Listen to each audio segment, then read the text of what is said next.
Chapter 3. The Weight of Distant Stars. The dreams released her with reluctance, the tendrils clinging like cobwebs. Kira woke to copper and ash coating her tongue, her mouth dry as parchment. The hammock swayed beneath her with violence that hadn't existed when sleep claimed her. No longer the gentle cradle of calm waters, but the aggressive pitch of a storm-tossed vessel. Her fingers clutched rough hemp, knuckles bleached white, while her stomach lurched in protest. How long had I been unconscious? Hours? Days? The cabin had transformed into something alien in the darkness. What little light filtered through the porthole came grey and weak, drained of conviction. Shadows pooled in the corners with unnatural density, resisting what should have been dawn, or perhaps dusk. Time felt slippery, uncertain, like trying to hold water in cupped hands. She pressed her palm against her chest, seeking the fragment's reassuring warmth. Instead, she found it burning. Not the comfortable heat it had radiated before, but a searing intensity that made her gasp. Through fabric and leather pouch, the artifact pulsed like a second heart, one beating far too fast, too urgent. Every throb sent ripples of sensation through her body.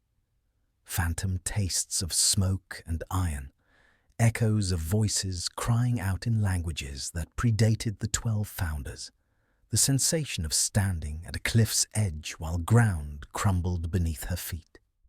She forced herself upright, nearly tumbling from the hammock as the ship lurched starboard. Her bare feet found wooden planks, slick with condensation that hadn't been there before. The air itself felt wrong, too thick, too heavy, pressing against her skin like invisible hands. Something's changed. Something's wrong. The fragment's whispers had become a cacophony. Not words exactly, but impressions that crashed against her consciousness like waves against a breakwater. Warning, proximity, recognition. The artifact was responding to something, reaching toward, or recoiling from, a presence she couldn't yet identify. She grabbed her boots, shoving her feet into them with trembling hands. The laces refused to cooperate, her fingers clumsy with an urgency she didn't fully understand. Above her head, through the cabin ceiling, she could hear the crew's voices raised in alarm. Not panic, not yet, but the sharp, controlled shouts of sailors responding to unexpected danger. The entire ship shuddered. Timber groaned, a deep bass note that resonated through the soles of her feet and up into her bones. The hammock swung wild, crashing against the bulkhead. The bowl from last night's stew skittered across the floor, spinning in mad circles before shattering against the far wall. She staggered toward the ladder, using the wall to steady herself. Every step required negotiation between her body's expectation of level ground and the ship's violent disagreement with that premise. The fragment continued its frantic pulsing, hot enough now that she wondered if it would burn through cloth and leather, brand itself directly onto her skin. Halfway up the ladder, another impact struck from below. The entire vessel lifted, suspended for one breathless moment before crashing back down. Her grip slipped. She caught herself on the third rung, splinters driving into her palms, the sudden shock of pain clearing some of the fog from her mind. We're under attack, but from what? Pirates didn't strike from beneath. She hauled herself up through the hatch, emerging onto a deck transformed into chaos. The sky above roiled with clouds that moved against the wind, spiraling inward toward a point directly overhead. A vortex of grey and black shot through with veins of sickly green light. The water surrounding the Serpent's tooth had taken on a similar hue, luminescent and wrong, tainted by forces that shouldn't touch the mortal realm. Captain Rhen commanded from the helm, her scarred hands white-knuckled on the spokes, barking orders that barely carried over the wind's howl. She wore no hat now, her salt-grey hair whipping around her face like silver serpents. "Torvin, get those sails reefed before they tear us apart. Finn, check the forward hold. If we're taking water, I want to know where." Kira stumbled across the tilting deck, using the rigging to pull herself toward the captain. Sailors rushed past her, their faces pale with fear that transcended ordinary storms. One of them, a grizzled man with a braided beard, made a warding gesture as he passed, fingers twisted in the sign against the void. That's when she saw it, or rather, saw through the water to what moved beneath. Something vast circled the ship, its body easily twice the length of the serpent's tooth. Its undulations sent waves crashing against the hull, and where its scales caught the strange light, they reflected colors that shouldn't exist, hues that made her eyes water to look at directly. No natural creature had birthed such an abomination. The wrongness radiating from it made her teeth ache, set her Viola's senses screaming. A void-touched leviathan. The fragment had drawn it like blood in water. She reached the helm just as the creature surfaced. Water cascaded from its spine in sheets of luminescent foam. Its head broke the surface 30 yards to starboard, a nightmare of too many eyes and teeth that grew in spiral patterns, constantly regenerating, constantly hungry. You. The captain's eyes found Kira, and in them blazed an understanding that transcended explanation. She knew. Somehow she knew exactly what or who had called the horror from the depths. That thing you're carrying, it's singing, and something out there is answering its song. The fragment burned hotter against Kira's sternum, pulsing in rhythm with the lightning overhead. The accusation in Wren's eyes struck deeper than any blade could have. Had I caused this? Had bringing the artifact aboard somehow drawn us toward the boundary? You mean the void marches? We've crossed into the borderlands. Wren jerked her chin toward the north, where the clouds grew denser, darker, where the lightning no longer flickered but pulsed with an almost organic rhythm. Reality gets thin out here. Things seep across that shouldn't. I've lost 2 crew members to these waters over the years. One walked straight off the side chasing voices only he could hear. The other just. Wasn't there any more when we checked the night watch?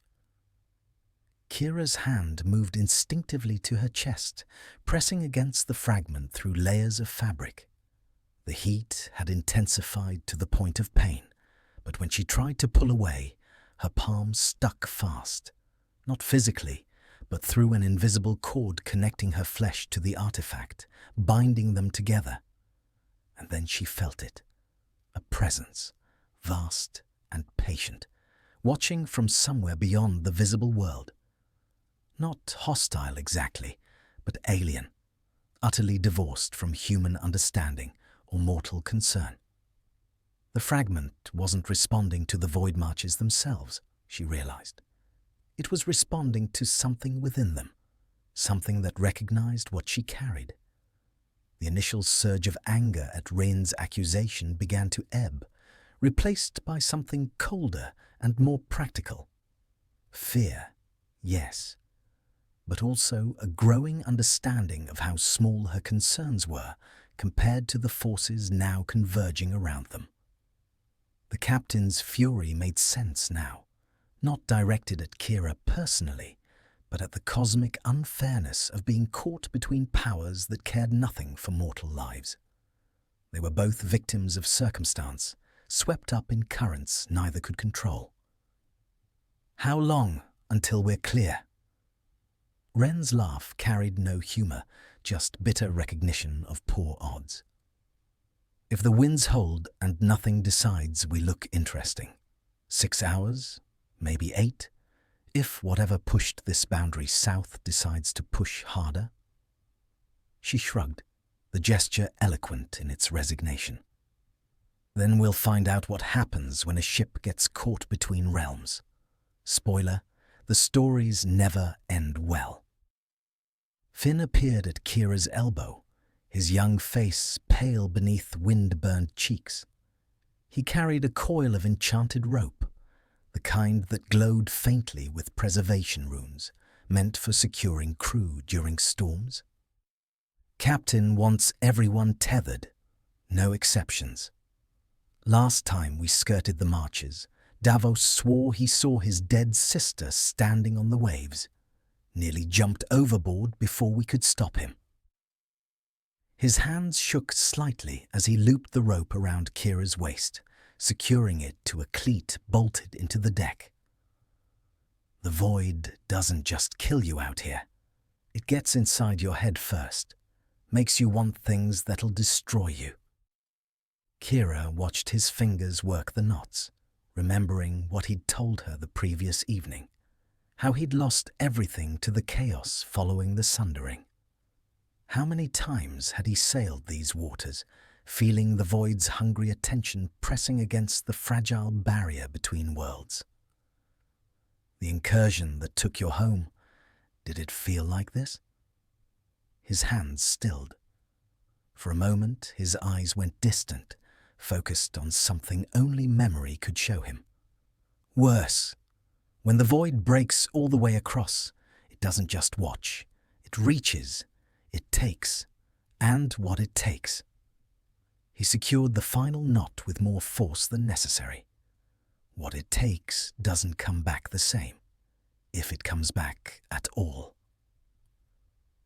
Another swell lifted the serpent's tooth, and this time Kira felt the fragment respond, not with heat, but with a sudden, shocking cold that spread from her chest outward, racing along her bones like frost creeping across a window. Her breath misted in the air despite the humidity. The veil around her flickered, visible for just an instant. Threads of power twisting and knotting, pulled toward the north like iron filings drawn to lodestone. The fragment isn't just responding, it's reaching back, answering something. The fear that had been building in her chest transformed into something sharper. Not panic, but a focused dread that sharpened her senses rather than clouding them. She'd spent so long running from the council that she'd almost forgotten there were worse things to fear. Things that didn't care about politics or power, only about the spaces where reality wore thin. All hands, secure for... The ship pitched violently to port. Kira's tether snapped taut, the rope cutting into her waist as her feet left the deck. For a sickening moment, she hung suspended over churning water that had gone black as ink, so dark it seemed to swallow the light rather than reflect it. She scrambled for purchase, her fingers finding the rail just as something massive moved beneath the surface.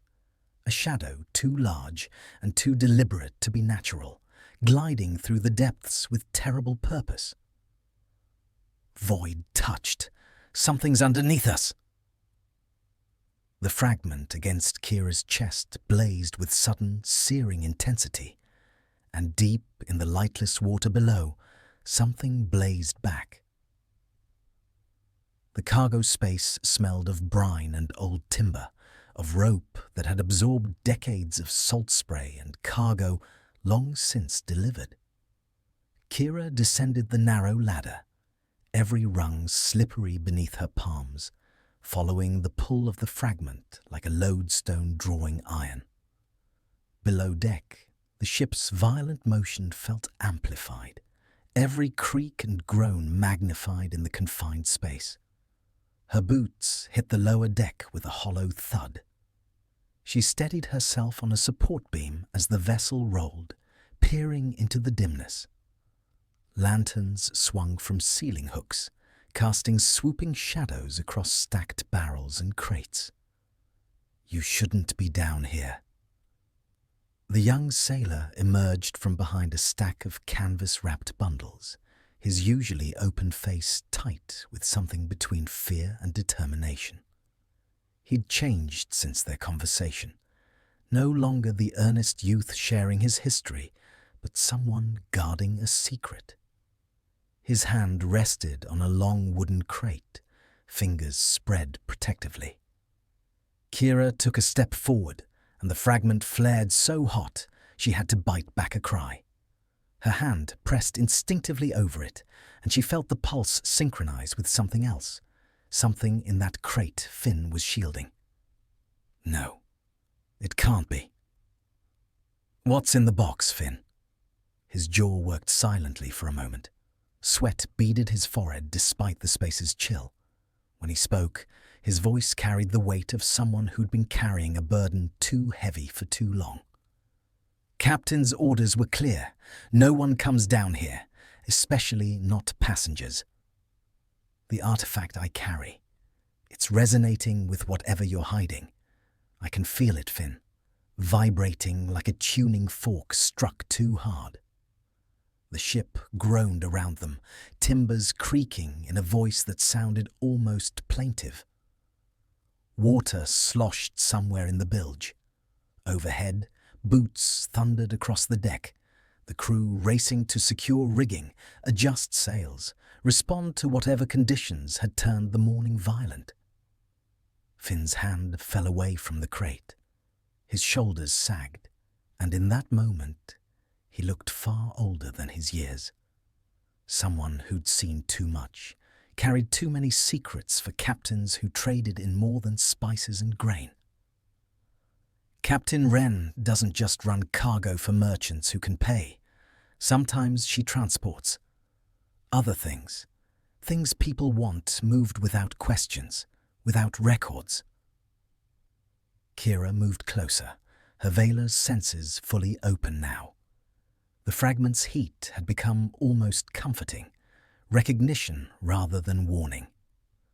Around the crate, she could perceive threads of the veil writhing like disturbed serpents, coiling and uncoiling in patterns that spoke of containment wards fraying at their edges. "How long have you been carrying it?" 3 weeks. Picked it up in Greyhaven from a merchant who paid triple our usual rate for discretion. Said it was archaeological findings, old pottery from pre-sundering digs. He laughed without humour. Pottery doesn't make the veil scream. Another fragment. It has to be. The crown shattered into how many pieces? The archives had conflicting accounts. 7, 9, 12. Every one containing enough power to level a city if mishandled. She knelt beside the crate, pressing her palm flat along the rough wood. Immediately, visions flooded her mind, not the fragment's memories this time, but sensations bleeding through whatever wards contained the object within. Cold, stone, depths, a forge that burned without fire, and beneath it all, a hunger beyond anything her own fragment had whispered. This one's different, darker, like it absorbed something from wherever it was hidden all these years. Can you feel it? Through the wards, I mean. Because 2 days ago I started hearing things, voices in languages I don't know, promises in my dreams. His hands trembled as he gripped the edge of a barrel. Captain said it was just the sea playing tricks that happens on long voyages. But you understand the veil. You know this isn't natural. The pieces aligned in Kira's mind with terrible clarity. Rhen hadn't just agreed to transport her to the ashen wastes out of opportunism or even desperation.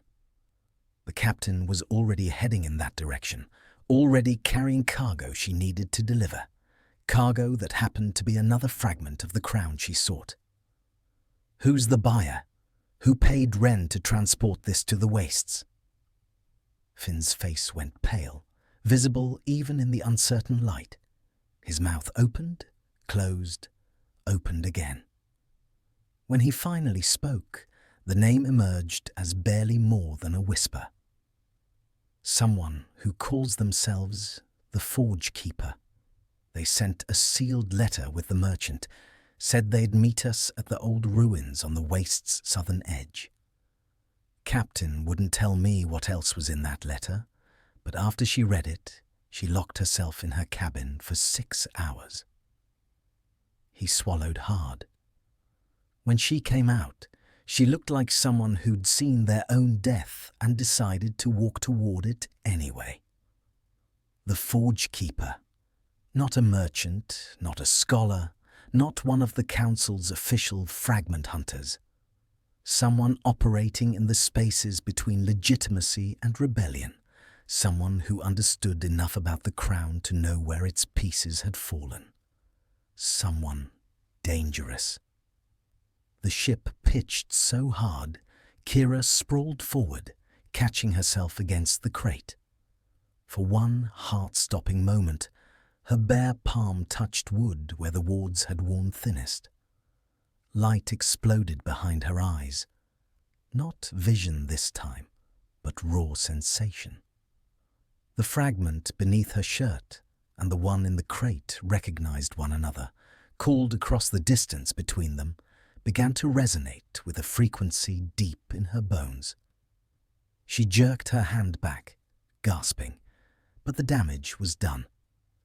The two fragments had tasted each other's presence, and now they sang in harmony, a discordant, hungry harmony that set her teeth on edge and made the veil itself shudder around them. "What did you do? The wards, they're breaking." Hairline cracks of light traced across the crate's surface, following grain lines in the wood like luminous rivers. The containment wards that had held for 3 weeks were unraveling, unable to suppress the resonance between two pieces of the same shattered whole. "Get the captain, now, and Finn." She grabbed his wrist as he turned to flee. "Tell her we need to change course. We can't bring these two fragments together until we understand what happens when they touch." He nodded, eyes wide, and scrambled up the ladder with the desperate speed of someone fleeing a fire. His footsteps receded, leaving Kira alone with 2 pieces of a crown that had once held a kingdom together and now threatened to tear a ship apart. I wanted to find the fragments. I wanted to gather them, reforge what was broken. But I never considered what would happen when they found each other before I was ready. The fragments continued their song, and somewhere in the distance, whether ahead or behind, above or below, she couldn't tell, something ancient stirred and began moving in their direction. The deck exploded with chaos. Kira burst through the hatch into a world transformed. The sky had become a bruised canvas of purples and blacks, colors that had no business existing in nature. The sea beneath them heaved with swells that caught the light wrong, reflecting hues of sickly green and poisonous yellow that seemed to writhe within the water itself. But it wasn't the corrupted seascape that stole her breath. It was what rose from it. "Hard to starboard. Get us away from those ruins," the captain commanded from her position, weathered hands white-knuckled on the spokes. Salt spray had plastered her grey hair to her skull, and in the strange light, the scar bisecting her face seemed to pulse with its own rhythm. Kira staggered across the tilting deck, catching herself on the mainmast. The fragment beneath her shirt had gone from burning to glacial, cycling between extremes so rapidly she could barely draw breath. Each pulse sent crystalline clarity through her mind. images that weren't hers, knowledge that shouldn't exist. I know this place. Gods help me. I know what this is. The ruins thrust upward through the corrupted water weren't natural formations, or the remnants of some coastal city claimed by rising tides. They were towers, watchtowers that had once ringed the capital itself, before the sundering had torn reality apart and scattered the pieces across impossible distances. She'd seen their like in the oldest texts, in architectural diagrams drawn by the founders themselves. This shouldn't be here. This can't be here. We're 3 days from the coast. The capital's towers can't just... Finn appeared at her elbow, his young face drained of colour. The sea's gone mad. Look at the compass. It's spinning, won't hold steady. And the stars. He pointed upward with a shaking hand. Through the bruised clouds, pinpricks of light shone down, but they moved. Slowly, inexorably, the stars themselves were sliding out of position, tracing paths across the sky that defied celestial mechanics. Constellations that had guided sailors for millennia were unmaking themselves, bleeding together into configurations that hurt to perceive. The fragment convulsed against her chest. Kira gasped, doubling over as visions slammed into her consciousness with the force of physical blows. She saw the crown whole, blazing with light that held back an ocean of nothing. She saw it shatter, watched the pieces scatter like startled birds, each fragment carrying a portion of the original binding that had kept the bright realm and the void separated. She saw the world tearing itself apart at the seams, reality becoming fluid, distances losing meaning. The fragments are calling to each other. We're not sailing toward the wastes are coming to us. Girl, whatever that thing is you're carrying, it's pulling something through. I've sailed these waters 40 years. I know when the void's touching my ship. Kira forced herself upright, clutching the mast for support. The captain was right.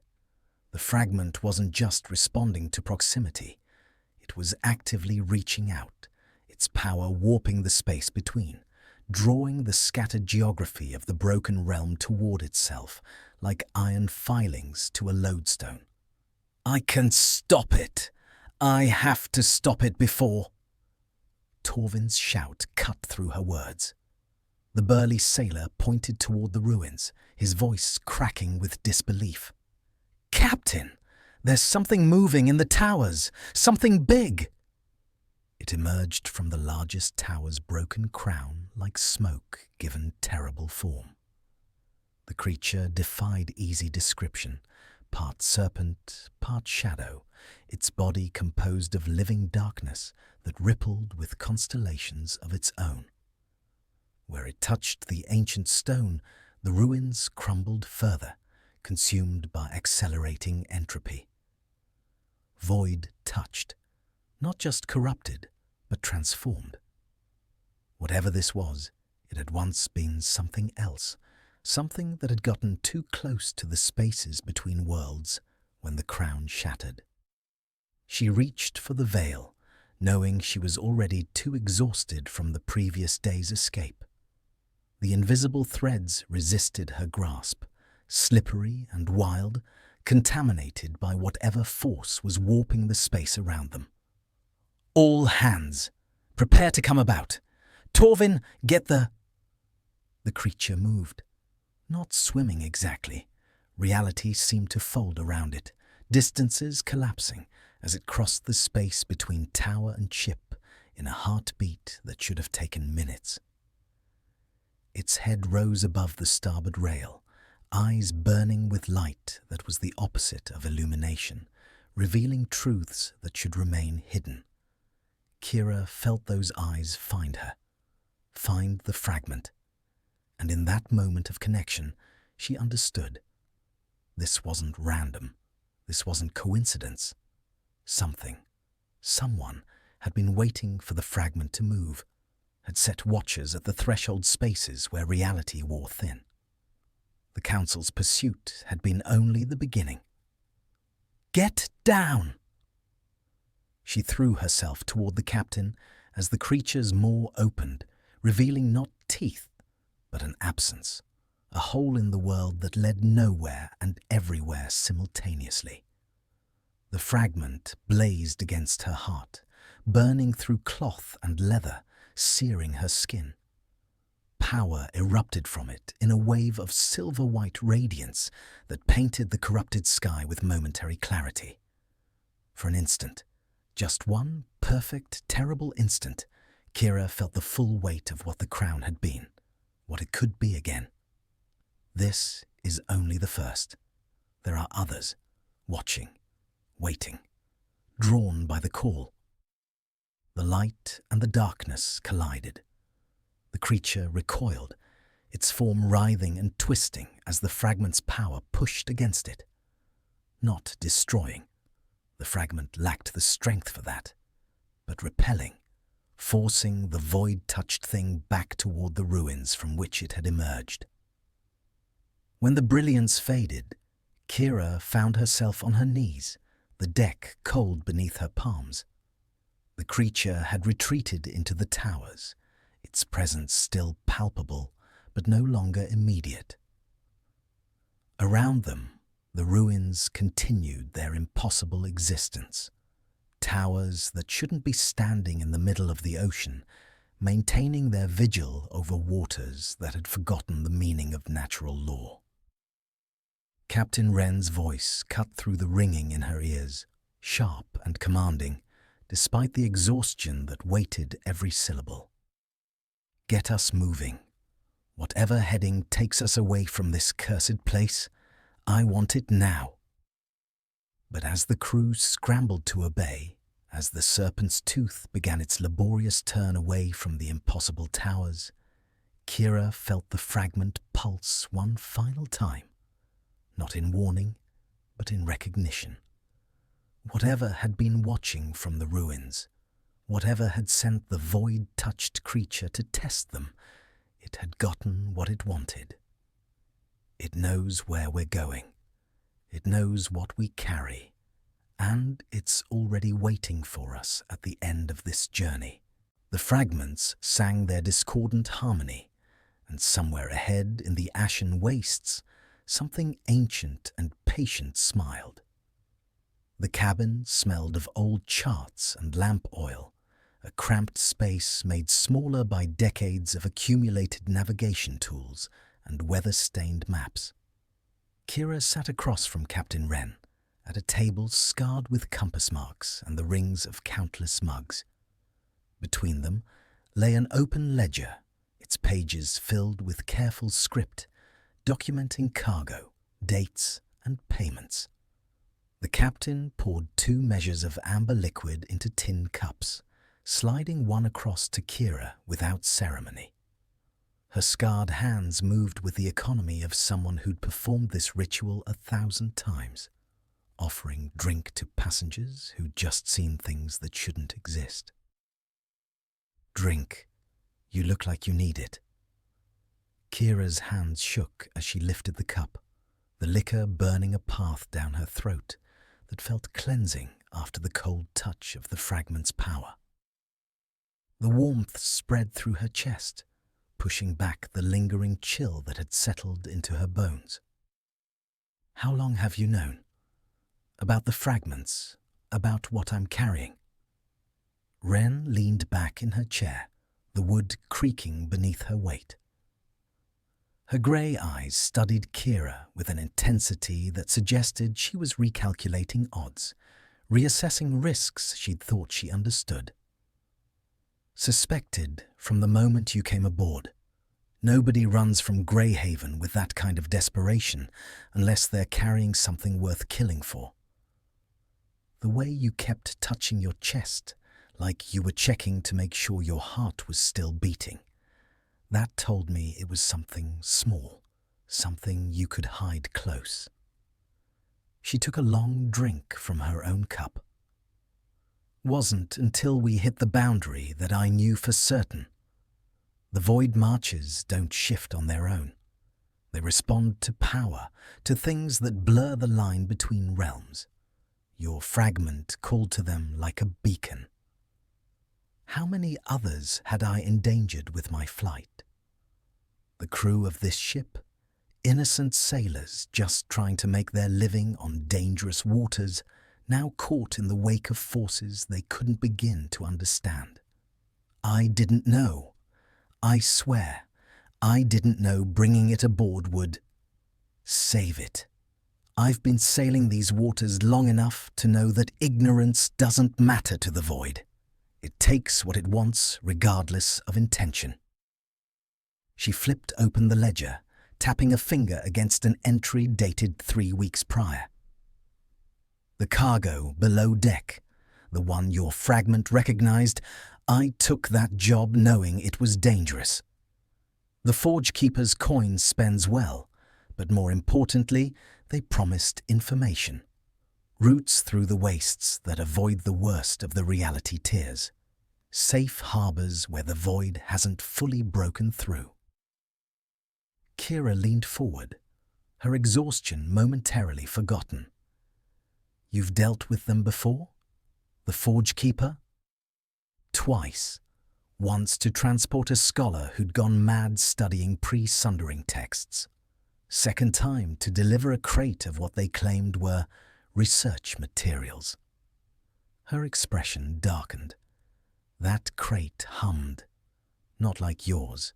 Different frequency, different feel. But it had the same quality of wrongness, like reality didn't quite want to acknowledge it existed. The ship rolled beneath them, a gentle motion now that they'd put distance between themselves and the impossible towers. But Kira could still feel the fragment's awareness, its connection to the peace below deck. They were bound now, singing to each other across the intervening space. What happens when we reach the wastes? When we deliver your cargo to the Forge Keeper? That depends on what you want. You paid for passage to the southern edge. I can drop you there, let you go your own way while I complete my delivery. She paused, refilling both cups. Or you can come with me to the meeting. The Forge Keeper collects fragments, studies them. If anyone knows what happens when two pieces come together, it's them. Might be worth your while to ask questions before you go chasing after more. The smart choice would be to part ways, to avoid entangling myself further with someone who dealt in artifacts and dangerous knowledge. But the fragment below deck called to mine, and I couldn't shake the feeling that our meeting hadn't been coincidence. Something larger was moving, pieces falling into place according to a pattern I couldn't yet see.